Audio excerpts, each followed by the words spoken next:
नमस्कार, आप देख रहे हैं आपका अपना चैनल भिवानी हलचल खबरों के संग में मैं हूं मनोज कुमार। और अब खबरें विस्तार से। भिवानी महेंद्रगढ़ सीट से कांग्रेस प्रत्याशी राव दान सिंह ने भिवानी के ऑटो मार्केट से शुरू कर शहर के मुख्य मार्गों पर रोड शो किया।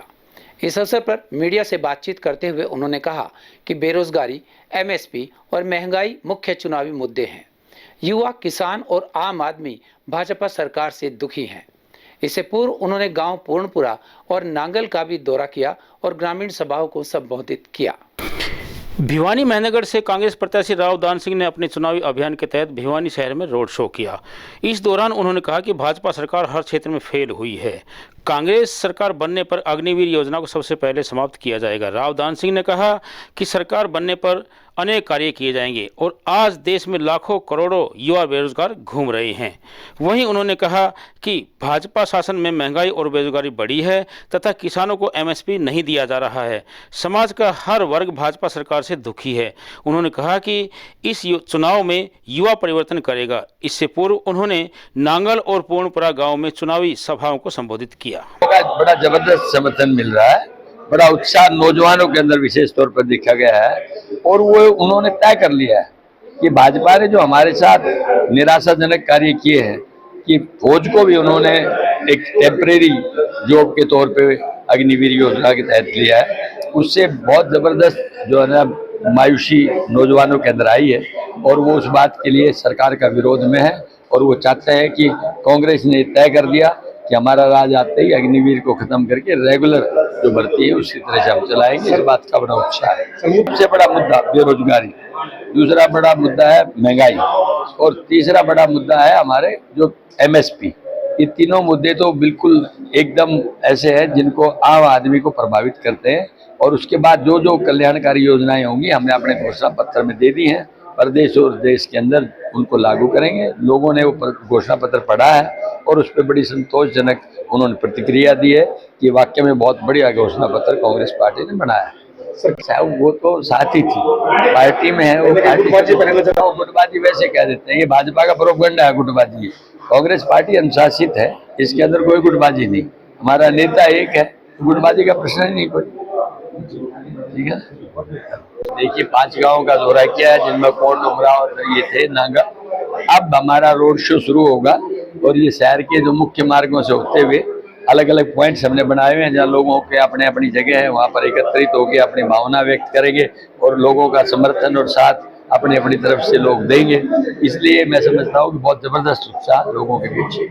भिवानी मार्केट कमेटी के तहत आने वाली अनाज मंडियों में सरसों और गेहूं की फसल के उठान का काम जारी है, लेकिन मजदूर न होने के कारण उठान कार्य प्रभावित हो रहा है। मार्केट कमेटी के सचिव ने बताया कि सरसों की फसल की 5,70,850 क्विंटल आवक हुई है, जिसमें से 3,52,684 क्विंटल का उठान हो चुका है। वहीं गेहूं की 12,09,008 क्विंटल की आवक हुई है, जिसमें से 7,14,304 क्विंटल का उठान हो चुका है। उठान की प्रक्रिया को और आगे बढ़ाया जा रहा है। अनाज मंडी में फसलों के भुगतान के बारे में आढ़तियों व किसानों ने कहा कि मंडी में उठान धीरे धीरे चल रहा है, जिसके कारण उनका भुगतान नहीं हो पा रहा है। मंडी कमेटी सचिव ने बताया कि सरसों व गेहूं की आवक लगभग पूरी हो चुकी है, जिसमें से करीब 60% फसलों का उठान हो चुका है। वहीं उन्होंने कहा कि उनके द्वारा अतिरिक्त वाहनों का प्रबंध करके शीघ्र ही फसलों का उठान पूरा कर लिया जाएगा। किसानों की फसलों का भुगतान भी किया जा रहा है। वहीं उन्होंने बताया कि अनाज मंडी में बेमौसमी बरसात से किसी भी प्रकार की फसलों के नुकसान की बात उन्होंने बतलाई। मेरा नाम नरेंद्र है, डाणीमाऊ, दुकान नंबर 30 के बारे में 2-3 दिनों में गेहूं की लिफ्टिंग में तो काफ़ी सुधार हुआ है। सरसों की जो लिफ्टिंग है वो बहुत ही धीमे चल रही है। अब यहाँ लोकल तो ताल्लुका था वो गोदाम भर गया, अब कल से पाई जाने लग रही है, इसलिए बहुत धीमा चल रहा है। और सबसे बड़ी दिक्कत है वो पेमेंट की दिक्कत आ रही है। किसान सुबह पहले हमारे पे फोन करने लग जाता है, पेमेंट कब आएगी कब आएगी। 1 महीना हो गया जी माल डाले। किसान को इस टाइम सख्त जरूरत होती है, तो शादी ब्याह का सीजन है जी और किले के एडवांस देने पड़ते हैं और जब तक माल नहीं उठेगा जब तक पेमेंट नहीं आएगी। ये सरकार की पॉलिसी है, इसलिए हमारी सरकार से अनुरोध है कि सरसों की लिफ्टिंग जल्द से जल्द कराई जाए ताकि आगामी काम सुचारू रूप से चल सके। का काम, मार्केट कमेटी का काम बहुत सही है, कोई दिक्कत नहीं है, बहुत कोई चक्कर नहीं है, बिल्कुल ठीक है। दादी इसके आगे कुछ नहीं कर सकती, को मार्केट कमेटी नहीं कर सकती, नहीं हम कर सकते। जितना बचाव होने का वो हम करते हैं, तिरपाल वगैरह रखते हैं, कैरेट भी है, डांग लगवाते हैं कैरेट पे। अनाज मंडी भिवानी और हमारी दूसरी मंडियां जैसे बवानी खेड़ा है, चांग, धनाना, बांडा एडी, ये सभी परचेज सेंटर ये मार्केट कमेटी भिवानी के अंडर में आते हैं, जहां सरसों और गेहूं की आवक हो रही है। सरसों की आवक पूरी हो चुकी है, गेहूं की भी लगभग ऑलमोस्ट पूरी है। उठान जो है लगभग 60% हो चुका है, 40% अभी बाकी है, जिसमें अभी भी धीरे धीरे स्पीड अप हो रहा है। आंकड़ों की बात करें तो मार्केट कमेटी भिवानी के अंडर में सभी मंडियां हैं, उनमें कुल 5,70,850 क्विंटल सरसों की आवक हुई है और उसकी खरीद की जा चुकी है, जिसमें से 3,52,684 क्विंटल का उठान हो चुका है। इसी प्रकार गेहूं की कुल खरीद 12,09,008 क्विंटल की हुई है, जिसमें से 7,14,304 क्विंटल गेहूं का उठान हो चुका है, जिसको अभी धीरे धीरे बढ़ाया जाएगा और इसको स्पीड अप करते हुए सारा माल उठा लिया जाएगा।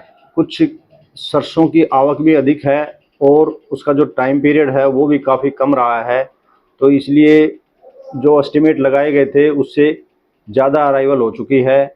इसलिए कुछ समस्याएं उठान में आई हैं, लेकिन अभी लेबर की प्रॉब्लम है, गाड़ियों की प्रॉब्लम है, उसके ऊपर प्रशासन के द्वारा बार बार मीटिंग की जा रही है और उसमें तेज़ी लाने का पूरा प्रयास किया जा रहा है तरफ से, और आड़तियों के माध्यम से अनाज को ढकने के पर पूरे किए जाते हैं। और ऐसा कोई हमारे सामने अभी तक कोई नहीं आया कि किसी का अनाज भीगा हो। मौसम बदलता रहता है, हमारी तरफ से पूरे इंतजाम किए गए हैं। पूर्व मुख्यमंत्री मनोहर लाल ने कहा है कि चुनाव में शराब और पैसे को मतदाता महत्व ना दें। मतदान करते समय मतदाता अपने ज़मीर की आवाज़ को सुने और देश व प्रदेश के हित में वोट डालें। वे बहल में आयोजित संकल्प रैली में बोल रहे थे। उन्होंने भाजपा प्रत्याशी धर्मवीर सिंह को किसान का बेटा बताते हुए उनके पक्ष में मतदान की अपील की। वहीं वित्त मंत्री जेपी दलाल ने कहा कि सरपंचों के अधिकार में बढ़ोतरी की जाएगी। पूर्व मुख्यमंत्री मनोहर लाल ने भिवानी महेंद्रगढ़ से कांग्रेस प्रत्याशी राव दान सिंह पर धोखे से पैसा कमाने के आरोप लगाते हुए कहा कि उन्हें आरोपपति बनाया गया है तथा कहा रिपीट। पूर्व मुख्यमंत्री मनोहर लाल ने कहा कि भिवानी महेंद्रगढ़ से भाजपा प्रत्याशी धर्मवीर सिंह को किसान के बेटे मानकर, जो कि ईमानदारी से काम कर रहे हैं, वोट दिए जाएं। उन्होंने यह बात लोहारू हलके के कस्बा बहल में वित्त मंत्री जेपी दलाल द्वारा आयोजित विजय संकल्प रैली में जनता को संबोधित करते हुए कही। पूर्व मुख्यमंत्री ने भिवानी महेंद्रगढ़ संसदीय क्षेत्र का जिक्र करते हुए कांग्रेस प्रत्याशी को घेरा तथा कहा कि चुनाव में पैसा बहाने का कार्य कुछ लोगों द्वारा किया जा रहा है, इसके अलावा इसकी चौकीदारी खुद मतदाताओं को ही करनी होगी। उन्होंने कहा कि चुनाव जीतने के लिए शराब व पैसा बांटने वाले लोगों के झांसे में जनता को नहीं आना चाहिए तथा ऐसे लोगों के मकसद को फूल के निशान पर मोहर लगाकर जवाब देना चाहिए।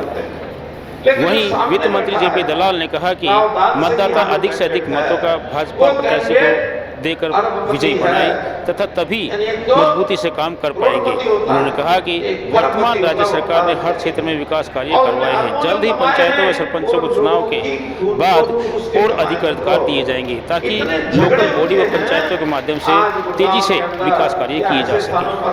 देते हैं तो एक पाइप हमारे लोहारू को दे दो और हजारों करोड़ रुपए लग करके इस मरुभूमि में के अंदर जो चौथा हिस्सा का पानी आएगा, मैं समझता हूं कि आने वाले 10 साल 15 साल में क्या नतीजा निकलेगा। हमारी कोशिश है कि यहाँ इंडस्ट्रियल एरिया बढ़े, हमारी कोशिश है कि लोहारू से सीधी कनेक्टिविटी एयरपोर्ट की हो, लेकिन ये सब करने के लिए आपको बगैर भाई भतीजावाद, भाई बगैर इलाकावाद, हो सकता है कि मेरे से कोई कमी हो गई हो सकता है कि धर्मवीर से कमी रह गई हो सकता है हमारी सरकार से कमी रह गई हो, लेकिन हमारी नीयत खराब नहीं है। हमारी नीयत ये है कि लोहारू के गरीब के लिए, लोहारू के किसान के लिए जी जान से लगे रहे। मैं प्रत्येक भाई ये प्रार्थना करता हूँ कि बच्चा बच्चा कोशिश करो। और मुझे भाई एक चीज बताता हूँ, अगर इस चुनाव में कोई गड़बड़ कर दे, कमी छोड़ दे, तो भाई आप जेपी दलाल को खो दोगे। ये देख लेना कि जेपी दलाल के खिलाफ वोट जा रहा है, ये किसी और के खिलाफ वोट नहीं जा रहा। मुझे पूरा भरोसा है कि जिस तरह से मैंने आपकी 15 साल सेवा की है, टिड्डी आई तो आपके बीच में पाया, कोरोना आया तो आपके बीच में पाया, कभी मैं दिल्ली की या चंडीगढ़ के कोठियों में नहीं रहा, हमेशा आपके बीच में रहा और आगे भी वायदा करता हूँ कि आप अगर लोहारू की इज्जत को बढ़ाओगे तो लोहारू की कलम जो आज है उससे भी ताकतवर होगी, लोहारू की कलम कमजोर नहीं होगी और लोहारू की कलम जो है लोहारू के गरीब के लिए, लोहारू के किसान के लिए, लोहारू के आम आदमी के लिए काम आएगी। मैं मोटे मोटे काम बताना चाहता हूँ कि पिछले दिनों के अंदर आपने मार्केटिंग बोर्ड की लगभग 402 करोड़ रुपए की सड़कें बनी, खेड़ा में 28 करोड़ रुपए की मंडी बनी, नहरों का नवीकरण 400 करोड़ रुपए का हुआ, जन स्वास्थ्य के काम 300 करोड़ रुपए के हुए, इसी तरह के गाँव का सेंटर 8.5 करोड़ रुपए का हुआ, लोकल प्ले में यहाँ यूनिवर्सिटी 58 करोड़ रुपए मंजूर है, करकड़ी में यूनिवर्सिटी 30 करोड़ रुपए मंजूर है, बहल में लाला लोहास का सेंटर 10 करोड़ रुपए मंजूर है, गरबा के अंदर केंद्र का प्रोजेक्ट 100 करोड़ रुपए मंजूर है और आपके सलेमपुर के अंदर बीटा का प्लांट। और इसी तरह से एक चीज बताता हूँ, ये हमारे विरोधी, ये लाल झंडे वाले, ये कांग्रेस वाले कहते थे कि फसल बीमा से किसान मर जाएगा। इस फसल बीमा से 900 करोड़ रुपए किसान, लोहारू के किसान को मिला है, 900 करोड़ रुपए। और वही आदमी लाल झंडे लेकर के, वही आदमी कांग्रेस का पंजा लेकर के आपको भ्रमित करने की कोशिश कर रहे हैं। आपको जो पैसा मिला है आप हिसाब लगाओ कि 2 लाख वोट हैं, 900 करोड़ रुपए आपको तो मिल चुका है। इसी तरह से प्रधानमंत्री फसल बीमा का पैसा 150 करोड़ रुपए, इसी तरह से मुआवजे का पैसा, कुड़द के अंदर महिलाओं का कॉलेज 5 कॉलेज, किशोरवाड़ा में कॉलेज, कुड़द में कॉलेज, 2 कॉलेज बहर में, शिवानी के अंदर कॉलेज, बिजली का प्रोजेक्ट जो है 11 नए प्लाव बने, 33 केवी के सेंटर, और आपके पंचायतों के अंदर 200 करोड़ रुपए दिया। और भाई मेरी बात सुन लो, हमारे मनोहर लाल जी नाराज तो होंगे, मनोहर लाल जी ने थोड़ी सी पंचायत में शक्ति गिरी थी, मनोहर लाल जी को भेज देंगे दिल्ली में, अच्छे से हमने तो गड़बड़ करनी होगी, कर लेंगे, नहीं बात आगे नीचे, समझ गए क्या? मैं आपके सामने ऐलान करता हूँ, भाई नाराज न हो, हम डांट खा लेंगे इनकी, कोई बात नहीं, नीचे देख लेंगे। लेकिन सरपंचों को जो है एक चीज देख लेना, सरपंच हमारे भाई हैं, सरपंच भी विकास करना चाहते हैं, मिल बैठ करके फैसला कर लेंगे, आपको चिंता करने की जरूरत नहीं है। हमारी नीयत ये है कि समाज के सारे छोटी पंचायतें, समाज के लोकल बॉडी, समाज के दूसरे लोग सभी मिल करके अपने इलाके का विकास करें। और मैं एक चीज और आपको याद दिलाना चाहता हूँ, अभी पिछले 2 दिन पहले कांग्रेस के दफ्तर खुले, भाई दफ्तर के अंदर हाँ हुल्लड़, गुंडागर्दी, पर्ची फाड़ के, ये कौन से एलिमेंट हैं? ये दारू की स्मगलिंग करने वाले लोग हैं। ये कौन से एलिमेंट हैं? ये कब्जा करने वाले लोग हैं। मेरे यहाँ बहल के लोग बैठे हैं, शिवानी के शरीफ लोग बैठे हैं, लोहारू के शरीफ शहरी बैठे हैं। आप याद करो 10-12 साल पहले ये लोग आपके आगे दुकानों पे कब्जा कर लेते थे, आपकी जमीनों पे कब्जा कर लेते थे। क्या आप चाहते हो कि ये काम दोबारा हो? आप बताओ क्या चाहते हो काम दोबारा हो? क्या आप शांति चाहते हो? हमें शांति चाहिए, हमें अमन चाहिए, हमें समान विकास चाहिए, हमें गरीब की इज्जत चाहिए, गरीब की नौकरी चाहिए, लोहारू को पानी चाहिए, इस काम को बीमा बताइए और हर आदमी को रोजगार चाहिए। अगर आप मेरा समर्थन करते हो तो हाथ खड़े करके कह दो कि हम भाई धर्मवीर को पहले से ज्यादा वोट से जिताएंगे। और जयप्रकाश दलाल ने आपकी जो सेवा की है, मनोहर लाल जी ने इस इलाके की जो सेवा की है, इसका कर्जा उतारना है, इसमें कोई वो नहीं है। हमने देखना है कि मोदी जी तीसरी बार प्रधानमंत्री बने। इतनी बात कह के मैं आपसे फिर एक बार प्रार्थना करता हूँ कि भाई एक वोट के लिए निकल जाओ। कोई सोशल मीडिया, कोई बहन आजकल दुष्प्रचार कर देते हैं कि लोहार वालों को कह देते हैं बाढ़ में खराब है, बाढ़ वालों को कह देते हैं कि सुबह में खराब है, या कोई कह देता है नागर चौधरी में खराब है। ये कांग्रेस के लोग विदेशी कंपनियां हायर करके सोशल मीडिया से भ्रम फैलाने की कोशिश करते हैं। आपको इनकी बातों में नहीं आना है, आपको कोई किसी तरह की बातों में नहीं आना। और ये एक नया फैशन चला है कि किसी भी भाई के काम का हमारा भाईचारा होता था, कोई पार्टी का कैंडिडेट आए उसकी बात छुड़ते थे, चाहे कोर्ट 4 दे उसकी चारपाई लगाते थे, चाय पिलाते थे। आज इन कांग्रेस के लोगों ने हमारा भाईचारा बिगाड़ने के लिए 4 बच्चे काले झंडे खड़े करके भाईचारा का लठ मचवाना चाहते हैं गांव के अंदर। ऐसा नहीं है कि हमारे सपोर्टर नहीं है गांव में, हम अपने सपोर्टर को कहते हैं भाई दूसरी पार्टी का भी आवे, उसका भी मान सम्मान करो, उसकी भी चाय पानी करो, लेकिन वोट कमल के निशान पर दो। ये जो नया फैशन चला है, मैं समझता हूँ कि कांग्रेस को ले बैठेगा, कांग्रेस को खत्म कर देगा। और हमारे इलाके के भाइयों से मैं प्रार्थना है, कोई पार्टी का लोग आए, सबकी इज्जत करो, सबका मान सम्मान करो, लेकिन वोट देते वक्त आपको देखना है नरेंद्र मोदी को, वोट देते वक्त आपने जो मनोहर लाल जी को देखना है जिन्होंने यहाँ बीमा दिया, नहरी पानी दिया, और भाई 15 साल आपकी सेवा की है, जरा रखना चाहो तो रख लो, नहीं तो भाई मैं डट के जाऊंगा, पहले बता दिए। एसवाईएल का मुद्दा हरियाणा में प्रत्येक चुनाव का मुख्य मुद्दा होता था, लेकिन इस बार राजनीतिक दलों द्वारा इस मुद्दे पर चुप्पी साधने पर नवीन जयहिंद ने सवाल उठाए हैं। उन्होंने भगवान परशुराम जयंती पर पहरावर में होने वाले कार्यक्रम के लिए भिवानी पहुंचकर कार्यकर्ताओं को न्योता दिया। हालांकि न्योता देकर गंतव्य को जा रहे नवीन जयहिंद की गाड़ी का एक्सीडेंट हो गया और वो बाल बाल बच। भगवान परशुराम के जन्मोत्सव पर 19 मई को होने वाले कार्यक्रम का न्योता देने के लिए नवीन जयहिंद भिवानी पहुंचे। उन्होंने कहा कि भगवान परशुराम जन्मोत्सव का न्योता घर घर दिया जाएगा। यह कहा गया कि पहरावर में उनकी 121 फीट ऊंची प्रतिमा की नींव रखी जाएगी। नवीन जयहिंद ने कहा कि खेद का विषय यह है कि भाजपा प्रत्याशी धर्मवीर सिंह और कांग्रेस प्रत्याशी राव दान सिंह एसवाईएल मुद्दे पर नहीं बोल रहे हैं। उन्होंने यह भी कहा कि किसी भी पार्टी के नेता का रास्ता ना रोका जाए, बल्कि उनसे मुद्दे पर सवाल जवाब किया जाए कि एसवाईएल का पानी कब आएगा और हरियाणा में बेरोजगारी कब खत्म होगी। ऐसा वाया हिमाचल का वाया मतलब पाकिस्तान कर दो, आप उस चीज का क्या लेना देना। सुप्रीम कोर्ट ने कुछ सोच समझ के डिसीजन दिया होगा ना। सुप्रीम कोर्ट डिसीजन देने वाला, नवीन जयहिंद नहीं देने वाला है।